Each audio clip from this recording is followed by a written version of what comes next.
My fiancé accidentally sent a voice memo meant for his sister, and what I heard about me made me leave the next morning.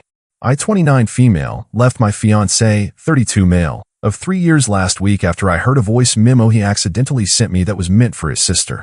I'm writing this from my best friend's guest room, surrounded by hastily packed suitcases, trying to figure out how my entire life imploded in the span of 24 hours. Ethan and I met through mutual friends at a housewarming party. He was charming, intelligent, and we connected immediately over our shared love of hiking and indie films. Our relationship progressed quickly, moving in together after a year, getting engaged on our second anniversary. The wedding was set for next spring. We'd already booked the venue, sent save the dates, chosen our wedding party. I was shopping for dresses with my mom next weekend. There were no red flags. At least, none that I recognized. We argued occasionally like any couple, but nothing major. He got along with my family. I got along with his, especially his younger sister Megan, who I genuinely considered a friend. We talked about having kids, bought furniture together, planned vacations for next year. Everything seemed perfect. Last Wednesday night, I was working late at the hospital. I'm a pediatric nurse. Ethan texted that he was having dinner with Megan to discuss some wedding stuff. I thought nothing of it. They're close, and Megan was my maid of honor.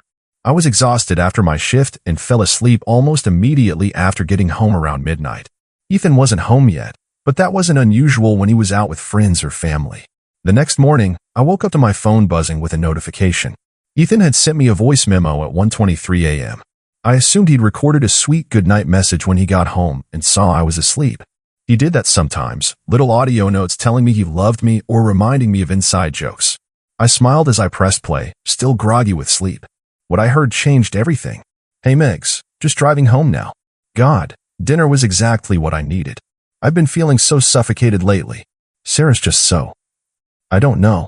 Not who I thought she was when we started dating. My heart stopped. He continued, his voice slightly slurred. He'd obviously been drinking. The closer we get to the wedding, the more I realize I'm just settling. She's fine, you know? Reliable. She'll be a good mom. But there's no excitement anymore. Nothing like what I had with Kristen. Kristen, his ex from before we met. The one he claimed was ancient history. Sometimes I wonder if I proposed because it seemed like the next logical step, not because I'm madly in love. Don't get me wrong, I care about her. But marriage? Forever? I don't know, Megs. When I see you and Daniel together, that spark you guys have even after 5 years. Sarah and I don't have that. Maybe we never did. I just fake it most of the time. I felt like I was underwater, sounds distorted, my vision blurring with tears. But what am I supposed to do now? Everything's planned. Everyone's expecting it. Mom and Dad love her. Your kids love her. It would destroy her if I backed out. And then what? Start over at 32? Maybe this is as good as it gets. Maybe the problem is me expecting some fairy tale bullshit. Anyway, I'm almost home. Don't tell Daniel I said any of this. Love you, sis. The memo ended. I sat frozen in bed, phone clutched in my trembling hand. I played it again, hoping I'd misheard, hoping this was some cruel joke. But there was no mistaking his voice, his words, the clear disappointment he felt when thinking about spending his life with me.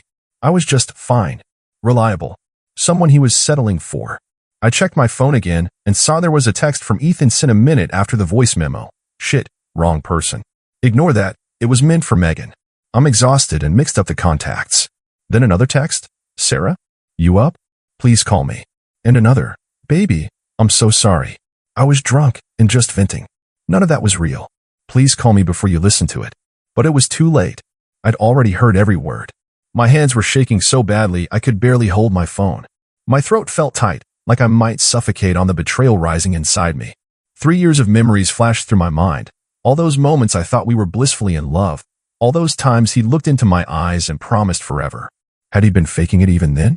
I slipped out of bed and walked to the bathroom on unsteady legs. The woman in the mirror looked like a stranger. Pale face, red-rimmed eyes, a bewildered expression that seemed to ask, how did I not know? I splashed cold water on my face, trying to shock myself into some kind of clarity, but my thoughts remained a chaotic whirlwind of hurt and confusion. I heard his key in the door downstairs. My heart rate doubled instantly. I couldn't face him, not yet. Not when I felt like my chest had been cracked open and everything inside scooped out. I locked the bedroom door, turned off my phone, and cried silently as he knocked, calling my name with increasing desperation. Sarah, please. It wasn't what it sounded like. Please open the door. Let me explain. Explain what? That he didn't love me? That I was his backup plan, his safety net, his good enough? I was drunk, baby. I didn't mean any of it. Please talk to me. His voice cracked on the last word, and for a moment I almost relented. Almost. But then I remembered. I just fake it most of the time. How could I ever look at him again without wondering if he was faking it? How could I ever trust a single, I love you, after knowing he'd been comparing me to Kristen all this time? Sarah? I'm going to sleep on the couch. We can talk in the morning when you've had time to process. I love you. I'm so sorry. I heard his footsteps retreat down the hallway, the soft thud of his body dropping onto our living room couch. Eventually, his breathing evened out into sleep while I remained awake, staring at the ceiling, replaying his words over and over. I must have dozed off eventually because I woke to sunlight streaming through the curtains. For one blissful second, everything was normal. Then the memory of the voice memo crashed back, and the pain felt fresh all over again. I could hear Ethan moving around downstairs, the coffee maker running, cabinet doors opening and closing. He was waiting for me to come down, ready with his explanations and excuses. But what could he possibly say to undo what I'd heard? How could any explanation make it okay that he saw our relationship as settling for something as good as it gets, rather than the love story I thought we were living? I waited until he left for work the next morning. Then I packed what I could carry, called my best friend Emma to ask if I could stay with her, and walked out the door. I left my engagement ring on the kitchen counter with a note that simply said, I deserve someone who doesn't have to fake it most of the time. Goodbye, Ethan. It's been 3 days since I left Ethan's house and my entire reality has splintered into a before and after. Before, I was planning my wedding to a man I thought loved me completely. After, I'm sleeping on my best friend's pull-out couch, ignoring countless texts and calls, and trying to figure out who I am outside of the relationship I thought defined my future. The first day, Ethan called nonstop. His text started desperate, then angry, then pleading again.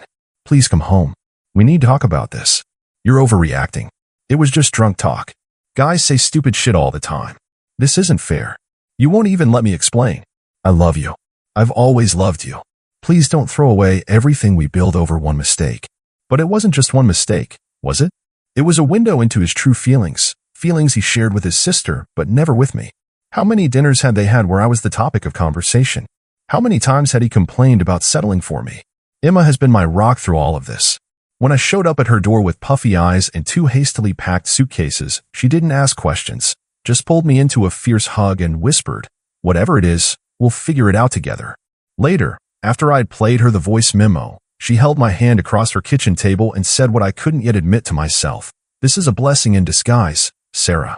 Better to know now than 5 years and 2 kids into a marriage. I've been trying to process everything in waves. One moment I'm furious. How dare he rob me of the future I thought we were building together? The next I'm devastated, mourning the loss of the man I thought I knew. Occasionally, treacherously, I wonder if I'm overreacting. Maybe it really was just drunk nonsense. Maybe everyone has moments of doubt before getting married. But then I remember his casual tone, the way he sounded more resigned than conflicted. She's fine, you know? Reliable. Like I was a practical car choice, not the love of his life. And the comparison to Kristen, that cuts deepest of all. For 3 years, whenever she came up in conversation, he dismissed their relationship as intense but immature. Now I know he's been measuring me against her all along and finding me wanting. My phone buzzed again yesterday afternoon. Megan this time. I almost didn't answer, but curiosity won out. Sarah, please talk to me. Ethan is a mess. He made a terrible mistake. The mistake was sending the memo to me instead of you, I replied. Not how he actually feels. It's not that simple, she wrote back. He was stressed and drunk and just spiraling. He doesn't mean any of it. Did you know? All this time, did you know he felt this way about me? There was a long pause before her response came through. He's never talked like that before. I was shocked too. I think he's just freaking out about the wedding. I wanted to believe her. Part of me still does. But then I remember his voice, so casual, so honest. I just fake it most of the time. How can you come back from hearing something like that? Last night, I finally called my mom. I'd been avoiding it, knowing that once I told her, this would all become more real, more final. She listened quietly as I explained, interrupted only by occasional shocked gasps. When I finished, the silence stretched between us for so long I thought we'd been disconnected. Mom? Are you still there? I'm here, sweetheart, she finally said, her voice thick with emotion. I'm just processing. I always thought Ethan was one of the good ones. So did I whispered, tears starting again. What do you need right now? Do you want to come home for a while? Home. My childhood bedroom with its faded posters and twin bed. The thought was tempting, To retreat to a time before adult heartbreak, before I tied my future to someone who saw me as merely adequate. I don't know yet, I admitted. I need to figure some things out first. Whatever you decide, I support you. And Sarah? This doesn't reflect on you. This is about him, not you. But is it? That's the question keeping me up at night. Was there something I missed? Some sign that Ethan was unhappy? Did I ignore red flags because I was so in love with the idea of our life together?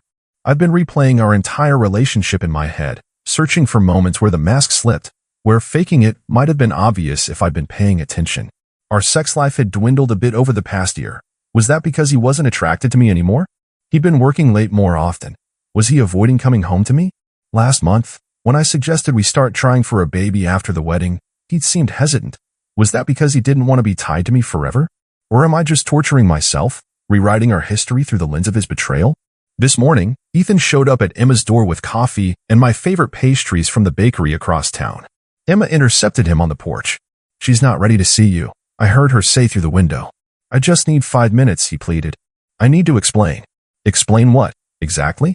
Emma's voice was icy. "I heard the recording, Ethan. We all did. It wasn't real," he insisted. "I was drunk and talking shit. Guys do that. It doesn't mean anything. If it didn't mean anything, why say it at all? To your sister, of all people." He had no answer for that. After he left, Emma came inside, sat beside me on the couch, and took my hand. "What do you want to do about the wedding?" she asked gently. The wedding. God, I hadn't even thought about the practical aspects of all this. The deposits we'd lose. The guests we'd need to inform. The dress I'd never wear. "I guess I have to cancel everything," I said, the reality of it landing like a physical blow. "You don't have to do anything today," Emma assured me. "And you don't have to do it alone." She's right, of course. But there's a part of me that can't help feeling like I'm living in some cruel alternate reality. A week ago, I was excitedly comparing bridesmaid dress swatches and finalizing our honeymoon plans. Now I'm hiding out at my friend's apartment, trying to figure out how to untangle 3 years of shared life, shared friends, shared dreams. Do I fight for us? Could we recover from this? Or would I spend the rest of my life wondering if he's faking it every time he tells me he loves me? Tonight, I finally turned my phone back on and texted Ethan. "I need time to think. Please respect that and give me space. I'll reach out when I'm ready to talk." His response was immediate. "I love you. I'll wait as long as it takes." But the words that once would have comforted me now ring hollow. Because I know what he says when he thinks I'm not listening. And I can never unhear it. Update, 2 weeks later. It's been 15 days since I heard the voice memo that shattered my world. 15 days of staying with Emma, ignoring Ethan's increasingly desperate attempts to contact me, and trying to rebuild some sense of self outside of Ethan's fiancé. Yesterday, I finally agreed to meet him. Not because I'd forgiven him, but because I needed closure. We met at a neutral location, a coffee shop downtown where neither of us were regulars. I arrived first, deliberately choosing a table in the corner with clear sightlines to the exit. An escape route, just in case. When Ethan walked in, my heart lurched traitorously in my chest. He looked terrible, unshaven, dark circles under his eyes, clothes wrinkled like he'd slept in them. For a moment, I felt a flicker of sympathy. Then I remembered his words. I just fake it most of the time. He sat across from me, hands wrapped around his coffee cup like he needed the warmth. Neither of us spoke for a long moment. "Thank you for meeting me," he finally said. I nodded, not trusting myself to speak yet. "Sarah, what you heard, it wasn't real. I was drunk and stressed, and just venting to Megan. Everyone does that sometimes. Venting about traffic is normal, Ethan. Venting about your job is normal. Telling your sister that you're settling for your fiancé? That you're just marrying me because I'll be a good mom? That's not normal." He flinched. "I didn't mean any of it." "Then why say it at all? Drunk words are sober thoughts, isn't that what they say?" "It's not that simple," he insisted, leaning forward. "I love you. I've always loved you. But you're not in love with me," I said quietly. "There's a difference." "That's not true, isn't it? You compared us to your sister and her husband. Said we don't have that spark. Said you're basically settling because starting over seems too hard." He ran his hands through his hair, a gesture so familiar it hurt to watch. I was having a moment of cold feet. Everyone does before getting married. It doesn't mean I don't want to marry you. But should you? Should I marry someone who has to convince himself that this is as good as it gets? The question hung between us, heavy with implication. Ethan looked down at the table. "I'm sorry," he whispered. "I never meant to hurt you." "But you did," I said, my voice surprisingly steady. "And worse than the hurt is knowing I would never have found out if you hadn't accidentally sent me that memo. We would have gotten married, had kids, build a life, all while you were secretly feeling trapped. It wouldn't have been like that, he insisted. How do you know? You said yourself that you've been feeling this way for a while. That I'm not who you thought I was. What does that even mean, Ethan? When did I change? Or did you just stop seeing me clearly? He couldn't answer that. He just kept saying he was sorry, that he'd do anything to fix this, that we could go to couples therapy, postpone the wedding, whatever I needed. But what I needed was honesty. So I asked the question that had been haunting me. Do you still think about Kristen? His hesitation was answer enough. I don't compare you to her, he said finally. That's not fair. But you did. In the memo, you said we don't have what you had with her. It was different with her. Not better, just different. Different how? He squirmed in his seat. More volatile, I guess. Higher highs, lower lows. With you, everything is steady. Reliable. There was that word again. Reliable. Like I was a Toyota Camry. Dependable but boring. I like that steadiness, he added quickly, seeing my expression. It's good. It's what I want long term. But it wasn't what he dreamed of, was it? I was the sensible choice, the safe option, the woman he was settling for because starting over seemed too hard. I felt something shift inside me then, a final thread snapping, the last bit of hope dissolving. I think we're done here, I said, standing up. Sarah, please. No, Ethan. I deserve better than this. I deserve someone who's excited to marry me, not someone who has to talk himself into it. As I walked out of the coffee shop, I felt lighter than I had in weeks. The pain was still there, but something else was growing alongside it, a sense of self-worth I hadn't realized I'd been compromising. When I got back to Emma's, I found a large envelope waiting for me. Inside was a letter from Megan. My heart pounded as I opened it, bracing for more defense of her brother, more attempts to minimize what he'd said. Instead, I found an apology. Sarah, I'm so sorry. What Ethan said was inexcusable, and I should have called him on it that night instead of just listening. The truth is, he's been struggling with commitment anxiety ever since our parents' messy divorce last year. That doesn't excuse what he said about you, but I thought you should know there's context I didn't share with you. Their parents' divorce? Ethan had mentioned they were separating, but he'd brushed it off as amicable and a long time coming. He never said it was affecting him deeply. Another thing he'd kept from me while confiding in his sister. The letter continued. I also want you to know that in the 3 years you've been together, that dinner was the only time he ever expressed doubts. Usually, he talks about how lucky he is to have found you. I think he got scared and convinced himself he was somehow repeating our parents' mistakes. Again, not an excuse, just context. I folded the letter carefully and put it back in the envelope. It didn't change anything, not really. But it helped me understand that Ethan's issues weren't a reflection of my worth. They were his own demons to battle. Today, I signed a lease on a small apartment near the hospital. It's tiny and the kitchen needs updating, but it's mine. A fresh start. I've also begun the painful process of canceling wedding arrangements. Each call feels like ripping off another bandage, but also like reclaiming pieces of myself. My dress appointment? Canceled. The venue? Deposit forfeited. The flowers? Rerouted to a local nursing home. This isn't the ending I imagined for us, but maybe it's the beginning I needed for myself. Update, 3 months later. It's strange how life can simultaneously move both too quickly and too slowly after a major upheaval. These past 3 months have been a blur of establishing routines in my new apartment, throwing myself into work, and trying to rediscover who Sarah is when she's not defined by her relationship with Ethan. I got a promotion at the hospital last month, pediatric nursing coordinator, a position I'd been eyeing for years but somehow always found reasons to put off pursuing. The wedding planning takes so much time, I told myself.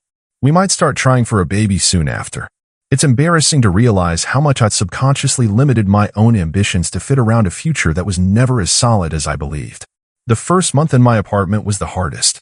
I'd wake up reaching for Ethan, momentarily confused by the unfamiliar surroundings.